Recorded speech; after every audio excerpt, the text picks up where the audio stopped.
Good morning, I'm Vic Senese with UroNurse News. Be sure to like and subscribe. Today's story is a significant development in skin protection and public health. For the first time in nearly, get this, 30 years, the FDA has approved a new chemical UV filter for use in sunscreen products in the United States. And dermatologists are calling it a major breakthrough. The ingredient is called bimotrazinol, and it has already been in use for years in Europe and Asia. Now it's coming to the U.S. market, bringing with it improved sun protection and potentially better sunscreen products for consumers. First, what exactly is this ingredient? Bimotrazinol is a broad-spectrum UV filter, meaning it protects against both UVA rays, which contribute to aging and long-term skin damage, and UVB rays, which cause sunburn. The dual protection is important because both types of UV exposure are linked to skin cancer risk. Until now, many U.S. sunscreens have relied heavily on older chemical filters that are not as strong against UVA rays alone. Experts say this new ingredient changes that equation. Second, why is this approval such a big deal? Bimotrazinol has been widely used in other countries for decades, but in the United States, sunscreen ingredients are regulated as over-the-counter drugs, not cosmetics. That means every new ingredient must go through extensive safety and effectiveness testing. And this process can take years or even decades.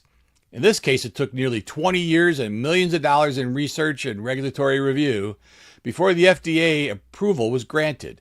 So yes, this has been long-awaited update to sunscreen science in the U.S. Now, third, what do we know about safety and performance? According to dermatology and cosmetic science experts, bimotrazinol has a strong safety profile, backed by extensive testing.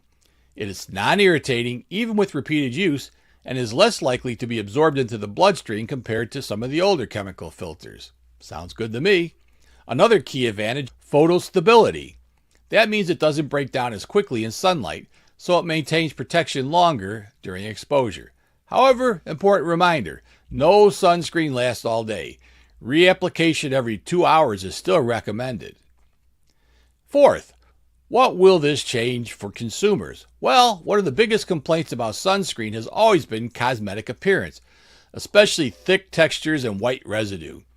Mineral sunscreens like zinc oxide are effective, but they leave a visible white cast on the skin. Bimotrazinol, different. It's transparent on the skin, lightweight, and can improve how sunscreen feels and looks when applied. Experts say this could lead to products that are less greasy, more comfortable, and more likely to be used consistently. And that matters because the best sunscreen is the one people actually use. The first U.S. sunscreen products containing bimotrazinol are expected to reach shelves in the coming months under the brand name Parsol Shield. That's P-A-R-S-O-L Shield. This marks a meaningful shift in how sunscreens may be formulated going forward.